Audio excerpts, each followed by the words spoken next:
It's probably time I call up Dr. Jerry Nickelsburg to get a pro up here. Jerry is at the UCLA Anderson Forecast. I think most of you know that's the most respected in the state, has the best track record for forecasting. Jerry's a regular presenter at economic conferences and has been cited in the national and international media, including the Financial Times, the Wall Street Journal, New York Times, and many others. Let's give Jerry a very warm Sonoma County welcome.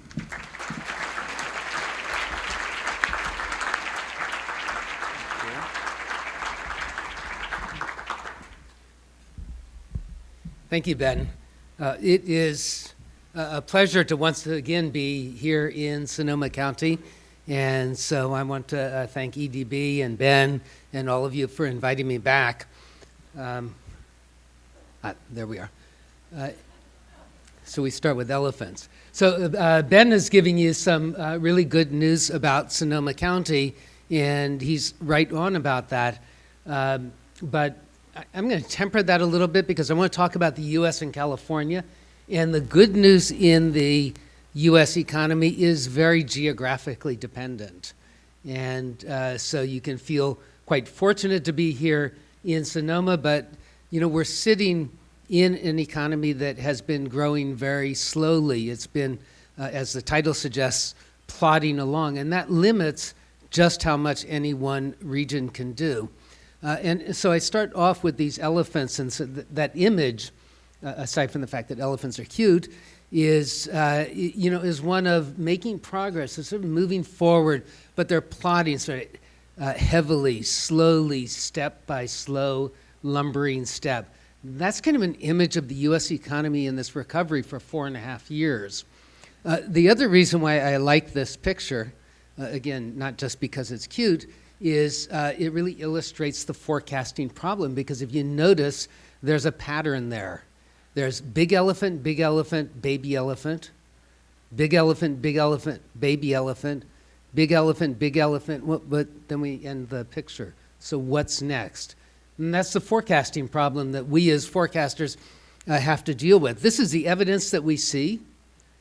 And is it going to be another baby elephant and follow that pattern? Another big elephant, or is this sort of the end of the train? And so what we do is we look for clues that are going to suggest whether we have baby elephant, then big elephant, big elephant, or just a couple of big elephants, or this is it. And to do that, I want to do a couple of things. I want to just take one slide and look back at forecast performance. I think it's important for forecasters to kind of be honest about how they've done and learn from that.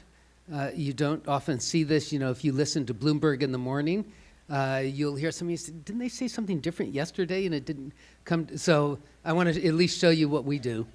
And we do that on a regular basis to learn from our forecasts and our forecast errors. Then the U.S. muddling through with this 1 to 3% growth. The risk of inflation, which I think is really the big risk in the forecast at this point, California and its uneven growth, and then talk a little bit about Sonoma and the Bay Area. So this is forecast performance. I could show you a whole series of slides, so I'm just showing you one, which is the quarterly change in employment. And the red line is 1 year in advance. So we're in the first quarter of 2014. I would be making a forecast for the first quarter of 2015. That would be the red line.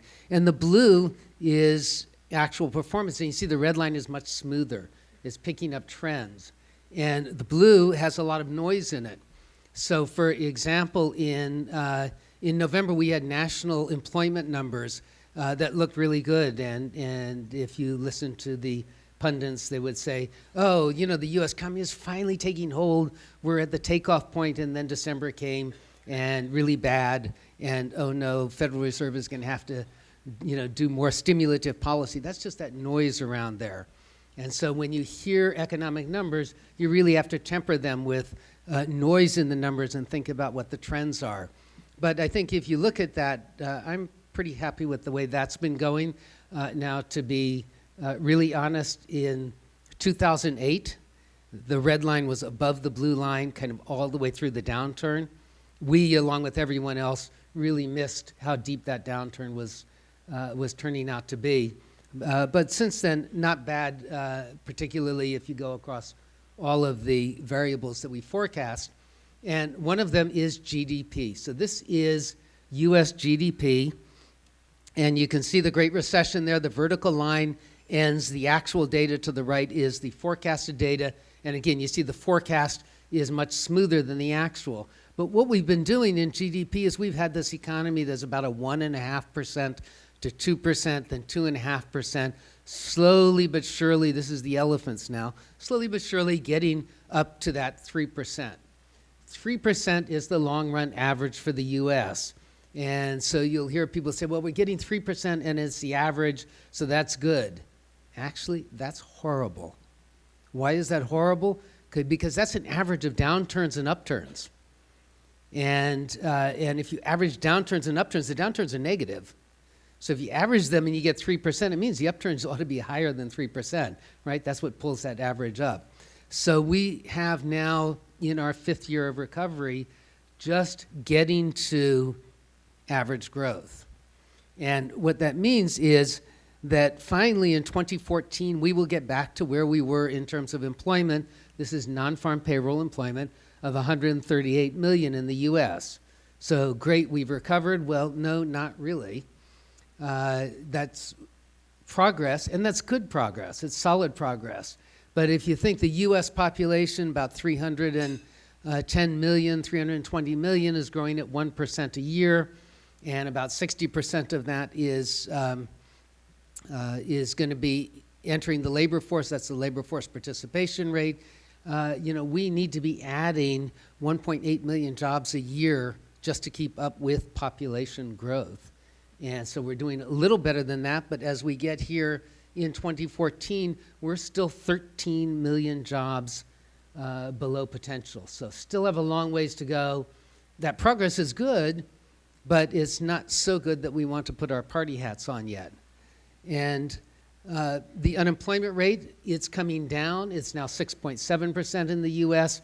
Will continue to decline.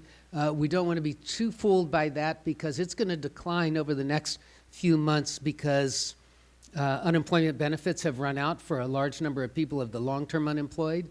And the way in which unemployment is measured is people are asked, are you looking for a job? Well, if you have unemployment benefits, you better say yes, even if you're not. So the numbers are going to be a little funny, and the unemployment rate will go down because those are discouraged workers. That's not an increase in jobs per se. So we have to be a little careful interpreting that. This is maybe a better measure. The line that you see here is the employment to population ratio. And you can see in recessions, of course, employment to population ratio in the recessions are those shaded areas. The employment to population ratio drops, so that's what you would expect. And after each one of these recessions, then it starts coming back up. Except the last one, it does have a little bit of a trend. If you squint, probably the people in the back can't squint enough to see the trend. There's a little bit of one, but not much. So that suggests that we really are just marking time or slightly better than that in the U.S. And so I'm going to say a lot more about that when we get to California and the Bay Area, what that means for places that are not Sonoma. Why is the performance so low? Well, the first way that I want to look at this is to talk about GDP. And where does that GDP go? 70% of it goes to households in the form of consumption. This is the savings rate. Again, the vertical line is the end of the actuals. Households have been trying to push up their savings rates. Why? Well, we can't rely on appreciation in our homes for savings anymore. It might work, but it might not. So we're nervous about that. We want higher savings rates. Ben said that large amount of the population is 55 and older and eligible to retire. Well, maybe eligible chronologically, but perhaps not financially. And to get there, you've got to push these savings rates up. So that's a good thing. But what this means with savings rates in the mid 5%, and we expect them to go up into the 6%, range, that means that households are not increasing their consumption more rapidly than GDP. It's been going up at about 1/10 or 0.2% lower than GDP. So that's pretty good. But if 70% of demand for goods and services is only increasing at, say, a 3% rate, if you're going to get above that 3%, the other 30% of the demand for GDP has got to be growing much faster, right? And that other 30% is investment and exports, so that's demand from foreigners, and government. And we'll come back to government in a minute, but I think you all know government is certainly not increasing demand. But let's turn to investment, and a big part of investment is housing. So what's happening in housing in the U.S.? Well, we've been underbuilding. And that may seem strange because in the speculative boom, the housing bubble, we were building like crazy. But we were building in places like out in the Sac Delta. One place that I like to go for weekend vacations is into the Delta, and there's a town out there that many of you may know, which is called Ileton. And if you go right outside of Ileton, there's some really beautiful houses that were completed in 2008. They're, I think, 3-story houses. This is kind of a whole series of them. It was going to be the beginning of sort of the new Ileton, and they've been surrounded by a chain link fence. That doesn't count as housing that really can house people here in Sonoma or San Francisco or Santa Clara County. And we've been underbuilding, and you can see that here. We need, in the U.S., about 1.4 million new homes per year, and we haven't been getting that. We've been way under. We were at depression levels at 500,000. We're now pushing up to about 1 million. So this has legs, this investment. The housing sector is coming back. Where is it coming back? It's coming back where there is job formation. So it's coming back in the Bay Area, particularly the West Bay. It's coming back in West Los Angeles. It's coming back in Tennessee and in Texas, but it's not in Barstow or Stockton or North Las Vegas. But in the aggregate, this is certainly a plus for economic activity in the U.S. And similarly with autos, we underbuilt autos for quite a while, and autos, even more than homes, wear out. They not only wear out, but they run into things like telephone poles and trash cans, and so if you have 17 million cars that are being sold per year, every year, and then you drop down for a lot of years and you're way under that, then eventually, people are going to have to start replacing cars. On top of that, petroleum prices are higher now. Prices at the pump are higher, and so people have, old cars that are more expensive to maintain, that have lots of dings in them, that are falling apart, and they're expensive to operate. And so they're going to more energy efficient cars. And so we've got a huge increase in demand for automobiles now, and that again has legs. So that's two things that we see really driving the U.S. economy as we go forward. A third investment category is equipment and software. We're in a globalized world now. To compete in a globalized world, you have to be efficient. And so firms are looking for any way they can to increase worker productivity. And I'm going to show you a picture of that momentarily. But this is good news for us in California, because this is what we do. We develop technology, we develop equipment and software, and it's a much larger part of the California economy than really basically anywhere else in the U.S. So that's another strength in the U.S. economy. And then finally, business structures, and I know that that's happening kind of more slowly here in Sonoma, but job creation is filling up office buildings. The production of goods is filling up warehouses, and we're starting now to see an increase in non-residential construction. And then also part of this is oil drilling rigs, and certainly those are being built as well. So the investment part really is doing its job. Next we have foreigners, and what you see here is foreign demand was doing well and then fell off. This is the growth in foreign demand. or the growth of exports. It fell off because of a recession in Europe, a recession in the UK, a recession in Japan, and the Chinese like to say, well, we only grew at 7.5%, a recession in China. It is really nice when you can just make up the numbers and have them be what you want. But all of the indicators, I mean, you don't have 10 million people fired in manufacturing, and manufacturing be 25% of your economy and not be in a recession. So no matter what you hear Xi Jinping say, they were in a recession. And there's a worrisome sign here. We're projecting an increase in exports, but in China, manufacturing is declining again, maybe only slightly. So there are some worrisome signs, and we have to keep our eye on that, particularly because China is, well, if you take China plus Hong Kong, that's California's second largest export market. So that's really important to us here in California. Federal Reserve, federal government policy. So this is macroeconomic policy. Fiscal policy, we had two stimulus packages, one under the Bush administration and one under the current administration. All of the evidence suggests that it was marginal at best. The tax cuts ended up pushing up those savings rates. People said, hey, thank you. I now have more money and I can pay down my debt, or I can increase my savings account.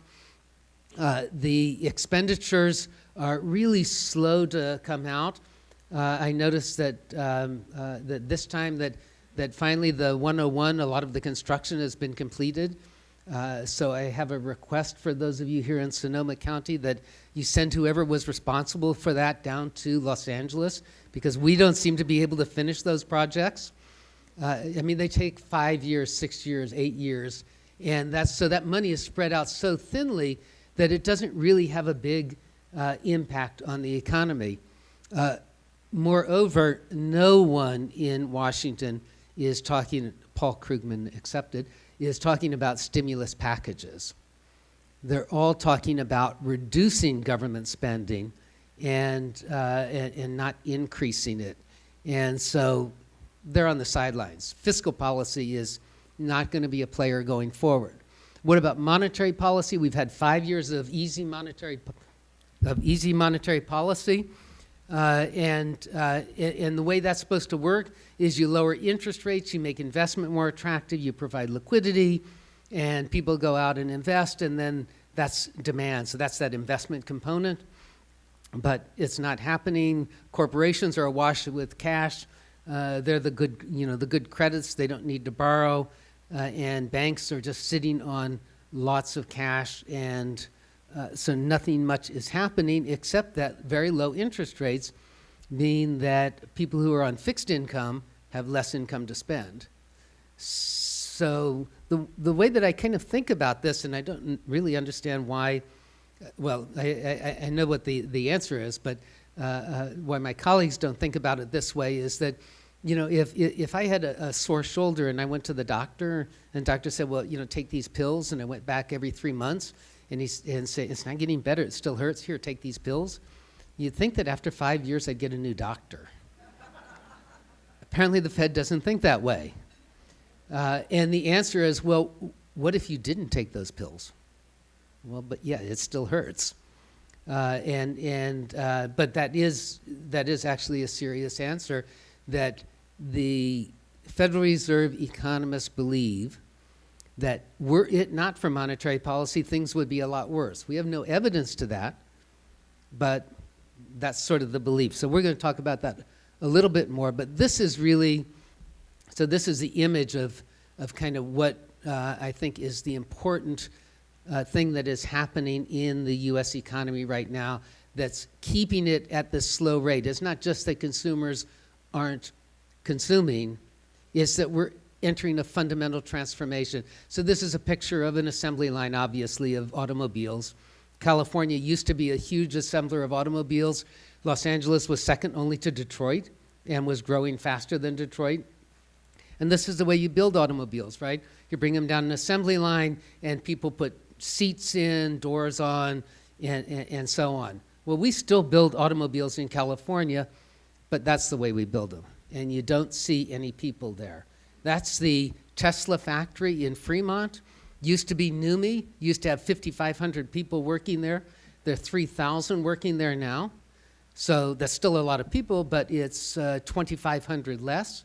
And those 3,000 are not doing the same thing.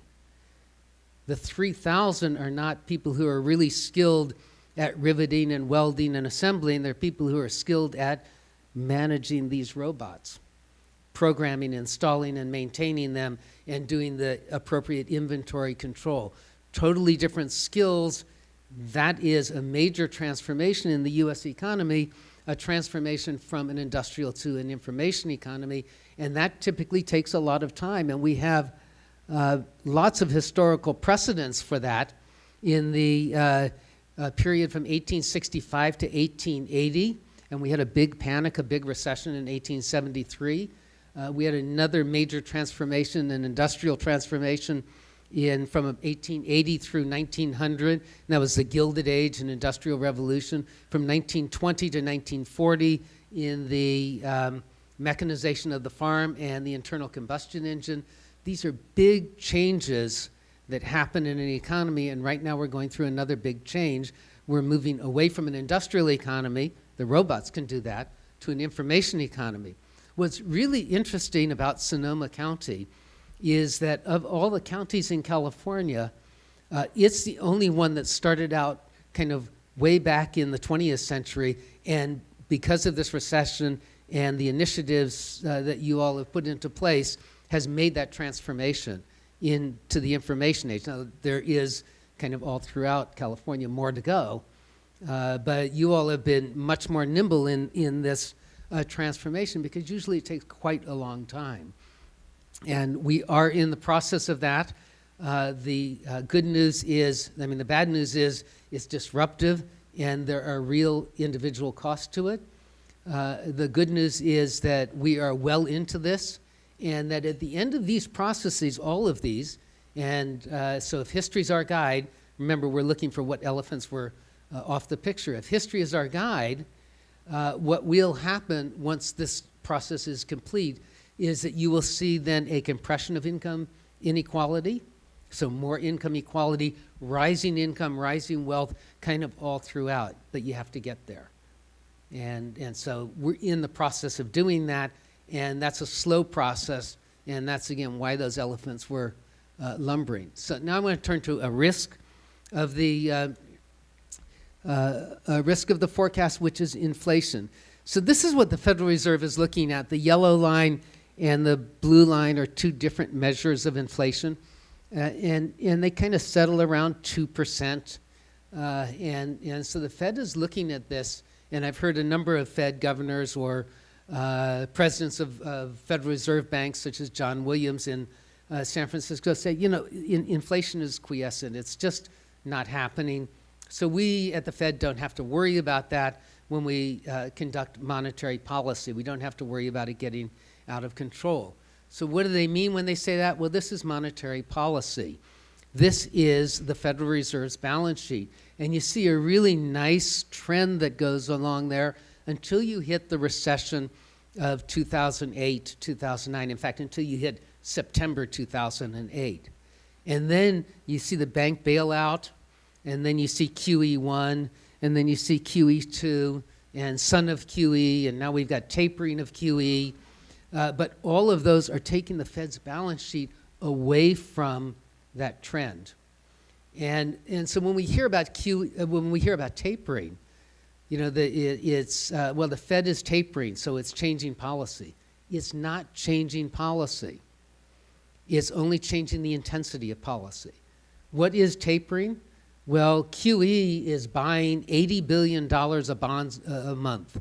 Those are long bonds, 10-year bonds, and that increases the Fed's balance sheet. How do they do that? How do they buy the bonds? They conduct a deal, and they take the bonds and they create a bank account. So, we paid $5 million for this bond. Here's a $5 million bank account. So they're creating money. As long as that money stays in the bank account, it doesn't really affect anything. If it comes out of the bank account and gets into circulation, then it starts affecting prices. And you see the Fed has tripled on to quadrupled its balance sheet. So with tapering, instead of 80 billion a month, it's now 60 billion. It's the same policy, just different intensity. So that is worrisome. Now, the Federal Reserve says, we don't really have to worry about that money coming into the economy and causing a big inflation because, look, inflation is just 2%. What's the big deal here? We have plenty of time and we know how to do this. But if you ask them, and to a person they've admitted this, they're in uncharted territory. No one's ever reversed a balance sheet that looks like this successfully. What do I mean by successfully? I mean without creating a recession or having a big inflation. The Fed says they can thread that needle. Maybe they can. They're smart people. And it will certainly be one for the books if they do it. It's something that we, in our planning, need to keep an eye on as we look forward into 2016, 2017, as the U.S. economy gets going. This is a risk, and it's a risk in our forecast, and it's certainly a business risk that we've got to be cognizant of. So the U.S., slow but increasing growth. We have the employment deficit is shrinking, but we still have a lot of jobs to create. Structural change, it takes time, and it's painful to wait, but it does take time. And the downside risk is that Federal Reserve policy, and of course always the risk of international events, and it doesn't take much of reading the news to know this is a more dangerous and risky world today than it was even 5 years ago. Okay, so turning to California, I've showed you this picture in the past with the red line that kind of almost follows the San Andreas Fault, but not quite. And the two California economies to the left, which includes Sonoma now, it didn't originally. To the left is an economy that's tied to the international economy, to knowledge communities, technology, trade and innovation and entrepreneurship. And maybe just a digression on that, because something Ben said reminded me of this. If you look at entrepreneurship and innovation as a percentage of the jobs, something kind of amazing has happened here, that the percentage of your employment that is associated with people starting new businesses has doubled in the last 5 or 6 years, that you're becoming a much more entrepreneurial county. And that's what we see in San Francisco, that's what we see in Santa Clara, that's what we see in West LA and in Orange County and San Diego, the parts of the state that are really growing. But to the right, to the east of that red line, is an economy that's been dependent on traditional manufacturing, it's been dependent on growth in government, and it's been dependent on migration, and is now, for all intents and purposes, in a decade-long depression. And there's a real question as to, what's the new engine of economic growth and how do they come out of that? And I'm going to show you some numbers on that momentarily, but I want to return to this notion of the labor force. This is the California labor force. You can see the recession there, the dip, and then the labor force starts growing. So we hear often about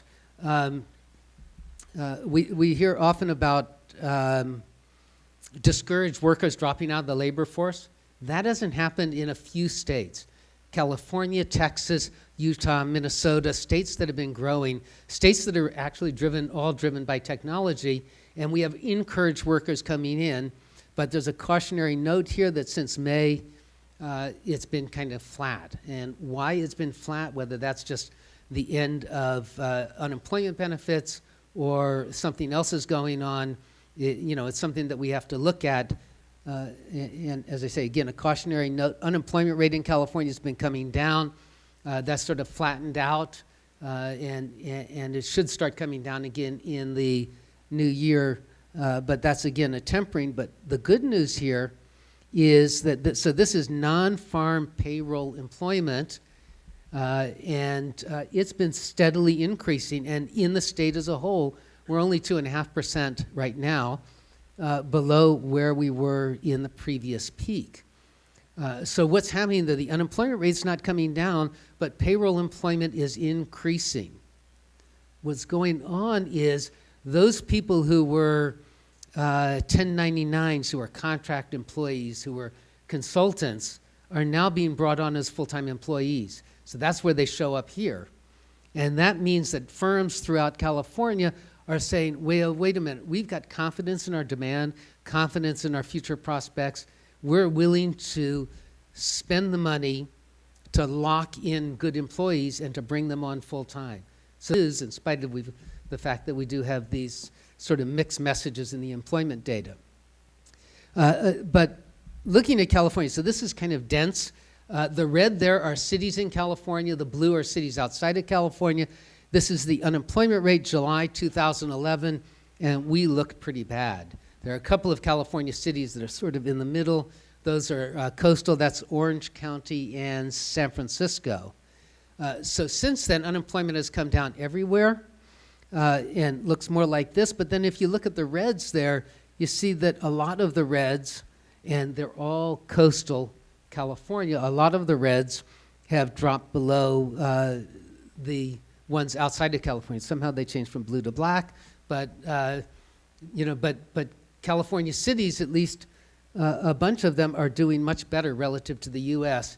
And some of these cities in other parts of the U.S., the ones that, oh, there's the blue again, the ones that are highlighted there in green, their unemployment rates dropped because people dropped out of the labor force because their labor markets were so bad. So as you can see, California cities have moved very far to the left. And if you make that adjustment, you find that that we are doing much better, except that there's still a lot of red on the right. What divides those on the right from those on the left is that red line in California.